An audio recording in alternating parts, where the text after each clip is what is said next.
Samantala, muling nanawagan ng tulong ang United Nations sa international community para sa mga nasalanta ng kalamidad sa bansa. Mula sa mahigit $300 million na flash appeal, itinaas nito ang panawagan sa mahigit $700 milyong.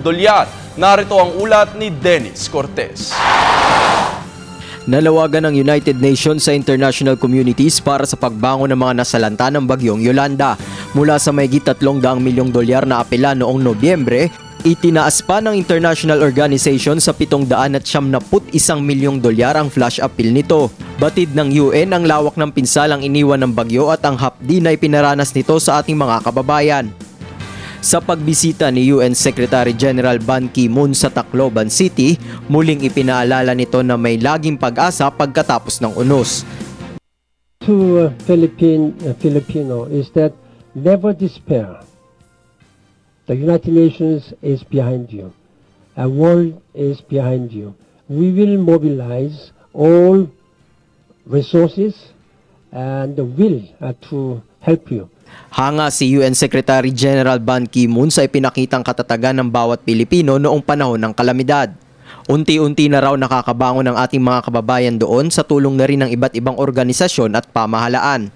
Ayon naman sa UN Food Agriculture Organization, aabuti ng $38 milyong ang gagastusin para mapanumbalik ang sigla ng agrikultura sa Visayas.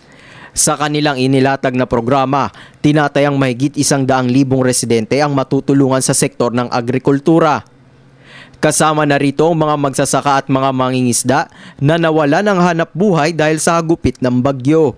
Samantala, lubos naman ang pasasalamat ng pamahalaan sa panawagan ng UN dahil malaki umano ang naitulong nito para sa muling pagbangon ng ating mga kababayan sa Kabisayaan. The flash appeal helped mobilize immediate international assistance through UN agencies, NGOs, and foreign governments.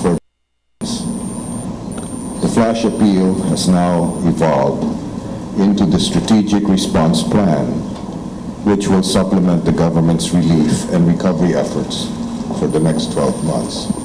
Allow me to take this opportunity to thank you, Mr. Secretary General, as well as the UN country team led by Ms. Luisa Carvalho, for its commendable dedication in addressing the needs of our people in Central Philippines.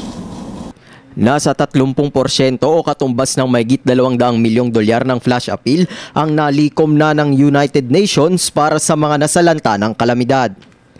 Para sa Telebisyon ng Bayan, Dennis Cortez.